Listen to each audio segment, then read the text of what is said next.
ever had anything bring you to the point that you wasn't sure if you could get out of this? Somehow it's not the one thing, but it's everything. It's everything you went through all the years before, and to find out that the things are never going to stop coming at you, that finally brings you to the point that you say, you know what, I'm not sure I want to get up out of the bed in the morning if all I got to face is another fight. This is for those of you who are going through the fight. Those of you who are wondering, how can I keep going like this? Some of you have been through so much that you should have lost your mind. It's all right to fail as long as you fail forward. It's all right, but I need you to have heart, because there's some things you just can't get without perseverance. Don't think it's strange when things happen to you, because every man, every woman, every boy, every girl will go through a time where your faith will be tested. I know what it's like to barely hold on, to barely feel like you're breathing, to barely feel like you can come up for air. Look up. Look up and recognize that there is a way out. There is a path for you to take. And it's not an easy path. It takes courage and it's hard. But what is the other choice? What else can we do? Let the darkness completely consume us, be overtaken by temptation and vice? No. Do not accept that. You can triumph over these dark forces. You can become better. You can be better. You got more than you think. You can do more than you think. You can go further than you think. You can have more than you think. And stop blaming somebody else over what you don't have. It's time for you to know what you got in your hand. Stand up for your dreams. Stand up for what you want in your life. Decide that your life is so meaningful to you, that you love you and you love life so much that you're going to stand up for what you believe in, because you can fall for anything. And so by being committed to everything that I started, I finished it. It built a certain type of spirit. It built a certain type of mentality. And so now I couldn't quit even if I wanted to. I couldn't stop even if I wanted to. I had too much sweat equity in my life and everything that I was doing.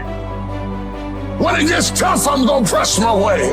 When I get tired, I'm gonna press my way. When it's not convenient, I'm gonna press my way. When my heart is broken, I'm gonna press my way. When I'm rejected, I'm gonna press my way. When I'm broke, I'm gonna press my way. When I'm despaired, I'm gonna press my way. You would just believe that your day coming, that the sacrifices you are making today, they gonna pay off. But if you do not believe, it ain't gonna happen.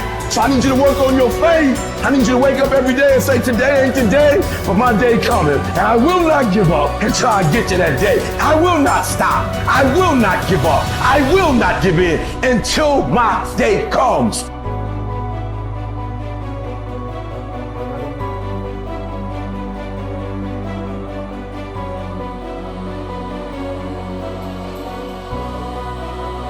This is another concept which has made its rounds in the world, that something else should motivate you to do what you're doing. If what you are doing is significant enough, you don't need any other thing to motivate you. If what you are doing is truly significant to life, why do you need another motivation to make that happen? If you really understand and experience that what you are doing is truly important for every life around you, you don't need a motivation. Life just goes on. See, does your heartbeat need a motivation to keep it going? I'm asking you.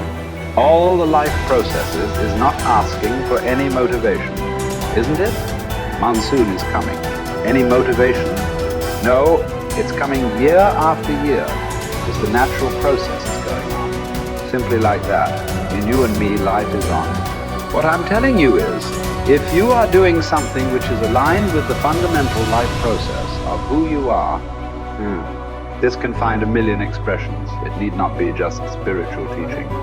It can find a million expressions that what you are doing is aligned with your fundamental life process. Then you will not need anything to motivate you. Simply, as a part of life, it will just happen. How much you do simply depends on how much time you invested on upgrading yourself. The problem with the world right now is people are always trying to upgrade their activity. If you upgrade your activity without upgrading yourself, you are bound to break up somewhere. It's like you went on a Formula One track because you want to be on a fast track, and you went with your Maruti 800. Suppose you hit the right kind of speed. All the four wheels will go in four different directions. It won't hold up. If you want to be in that kind of speed and that kind of track, you must prepare the machine. Upgradation of this one is important. If you upgrade yourself, activity will simply happen. Many people around me, many times think I'm superhuman because of the activity that I perform. This is not about being superhuman. If you explore the possibilities of being human, if you explore the possibilities of the immensity of being human, you will realize you don't have to be a superhuman. Being human itself is super. So you will not need any external drive or some other inspiration. The very process of life will do it. It turns out 95% of who we are by our midlife is a set of memorized behaviors, unconscious habits, hardwired thoughts and attitudes, conditioned emotions that are so familiar to us that it doesn't even feel like fear, or it doesn't feel like sadness. It's just who we are. It usually takes crisis or trauma or disease or diagnosis or your lowest point in your life where you're knocked to your knees. And for that moment, you actually have a view of yourself outside of yourself. You can see yourself from a different state. The facade, the whole illusion is over. And that's when a person really begins to think about what they've been thinking about. They begin to notice how they speak or how they act. And I think they begin to pay attention to those feelings on a more regular and conscious basis. And the word meditation, I looked this up because when I started my journey, I'm very scientifically minded. The word meditation, the symbol means to become familiar with. So then the first step to change, if you wanted to create a new life, you have to change. To change your personal reality, you have to change your personality. And the first step is consciousness or becoming aware.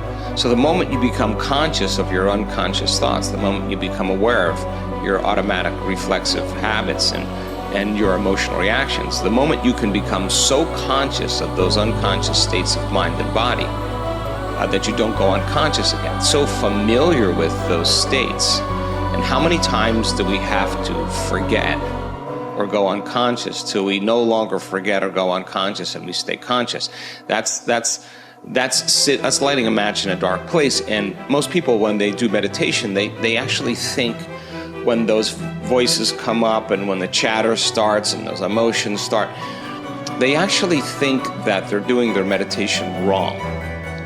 And I want them to know that they're actually doing it right, because you're coming up against those thoughts that slip by your awareness unnoticed or unchecked by many people. You all of a sudden catch how you speak. And people say, if I really want to be happy, let's think about this. I don't want to complain. I don't want to blame. I don't want to make excuses. I don't want to feel sorry for myself. I'm going to stop that. Now that's breaking a habit of being yourself. That takes a lot of energy and a lot of awareness. And our environment then, the circumstances, our environment are always available for us to think and feel equal to everything in our life, So the environment for many people, as we said earlier, controls the way they think and feel. So when they respond to their coworker, when they respond to the news, when they respond to the traffic in their life, that response causes them to return back to those unconscious programs. But sitting in a meditation and really sitting in the fire and believing that there's something on the other side of that thought, believing that there's something on the other side of some behavior or some emotion that makes us feel a certain way. That's stepping into the unknown, and it takes us disconnecting from the environment. That's what meditation is about. Playing music or hearing nothing, or closing your eyes and not eating, not smelling, not tasting, not feeling with your body. You're putting your body away and you're not letting it be the mind or the program. You're making it sit still. You're training the animal, right? And a person starts feeling emotional and they catch themselves starting to feel those emotions. Instead of letting that emotion drive certain thoughts or actions, that person settles the body down in the meditation and brings it back into the present moment, and that's a victory.